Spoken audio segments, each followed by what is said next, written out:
கிரேக்கத்தின் கீர்த்தி புவனம் அறியாதது அல்ல. அதற்காக இங்கே விழுந்திருக்கும் வீணர்களை மறைத்திட முயல்வது புண்ணுக்கு புணுகு தடவும் வேலையை போன்றது. அதனால்தான் தோழர்களே, சிந்திக்க கற்றுக்கொள்ளுங்கள் என்று சிரந்தாழ்த்தி உங்களை எல்லாம் அழைக்கின்றேன். வீரம் விலை போகாது, விவேகம் துணைக்கு வராவிட்டால். நீட்டிய வாளும் சினமெடுத்த தோள்களிலே தூக்கிய ஈட்டி மாத்திரம் போதாது வீரர்களே. இதோ நான் தரும் அறிவாயுதத்தையும் எடுத்துக்கொள்ளுங்கள்.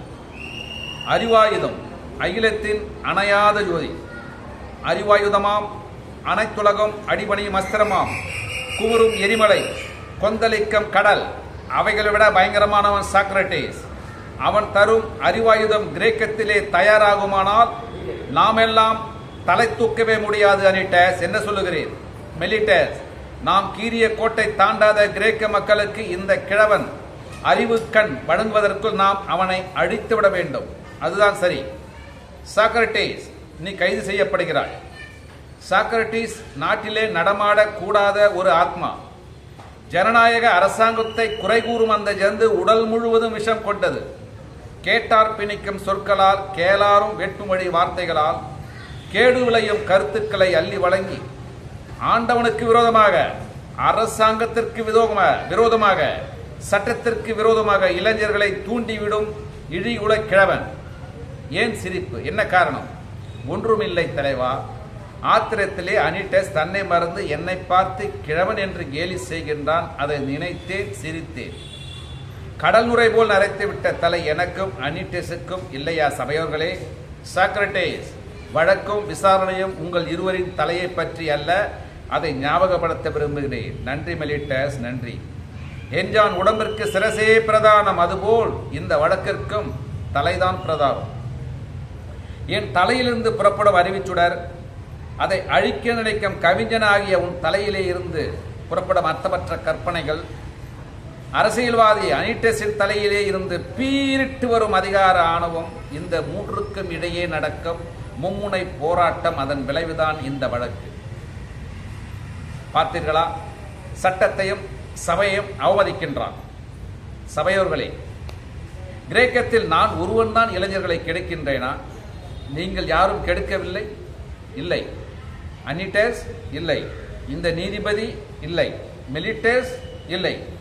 எல்லோருமே இளைஞர்களுக்கு நன்மை செய்கிறார்கள். எல்லோரும் நன்மை செய்யும் போது நான் ஒருவன் மட்டும் இந்நாட்டு இளைஞர்களை எப்படி மாற்ற முடியும்? அவர்களுடைய திசையை மாற்ற முடியும். ஒரு குடம் பாலுக்கு ஒரு துளி விஷம். ஏன் இப்படியும் சொல்லலாமே, இருண்ட வீட்டுக்கு ஒரு விளக்கு என்று. சபையோர்களே, இளைஞர்கள் என்னை சுற்றி வானம்பாடிகள் போல் வட்டமிட காரணம் என்னுடைய வளம் குறையாத கருத்துக்கள், தரம் குறையாத எண்ணங்கள், இந்த தரணிக்கு தேவையான தங்க நிகர் கருத்துக்கள். சாக்ரட்டிஸ், பேச்சை நிறுத்தும்.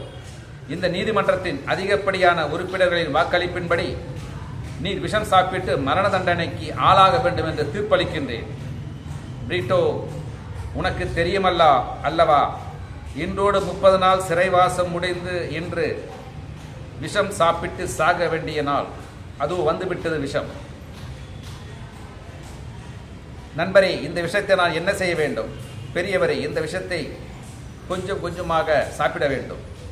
பிறகு அங்கும் இங்கும் நடந்து கொண்டே இருக்க வேண்டும். கால்கள் மரத்து போகும் வரையில் நடக்க வேண்டும். பிறகு அமர்ந்துவிட்டால் ஆனந்தமயமான நித்திரை, கனவு மங்கையாலும் கலைக்க முடியாத நித்திரை. நண்பா, இந்த விஷயத்தை சிறிது நேரம் கழித்து கூட சாப்பிடலாம். அதற்கு சிறைச்சாலையிலே அனுமதி உண்டு. பிரிட்டோ, உனக்கு தெரியுமல்லவா, இந்த விஷயத்தை நான் 4 நாழிகை கழித்து சாப்பிடுகிறேன் என்று வைத்துக்கொள். அதற்குள் என் இருதயம் வெடித்து நான் இறந்துவிட்டால் இந்த கிரேக்க நாட்டு நீதிமன்றத்தின் தண்டனையை யார் நிறைவேற்றுவது? புதிய சாக்ரட்டீஸா பிறந்து வர போகின்றான். கூடாது கூடாது, இப்பொழுதே நான் அறிந்து விடுகின்றேன். நண்பா, கடைசியாக நீ எனக்கு ஏதாவது சொல்லு. என்ன சொல்ல போகின்றேன்? உன்னையே நீ அறிவாய். யார் எதை சொன்னாலும் ஏன், எப்படி, எதற்கு என்று கேள்வி கேள். அப்படி கேட்டதால் தான் சிலை வடிக்கும் இந்த சிற்பி சிந்தனை சிற்பியானே. அவர் சொன்னார், இவர் சொன்னார் என்று தடுமாற்றம் அடைந்து அறிவிழந்து போகாமல் யார் எதை சொன்னாலும் அதை உன்னுடைய இயல்பான பகுத்தறிவால் ஏற்றுக்கொள். அதைத்தான் நானும் உனக்கு சொல்லுகின்றேன். வருகிறேன். இந்த கிரேக்கத்தில் யாராவது ஒரு இளைஞர் தன்னை கெடுத்ததாக நினைத்தால் அவர்கள் என்னை மன்னிக்கட்டும். ஓ ஜகமே, வருகிறேன். சிந்திக்க தவறாதே, உன்னையே நீ அறிவாய்.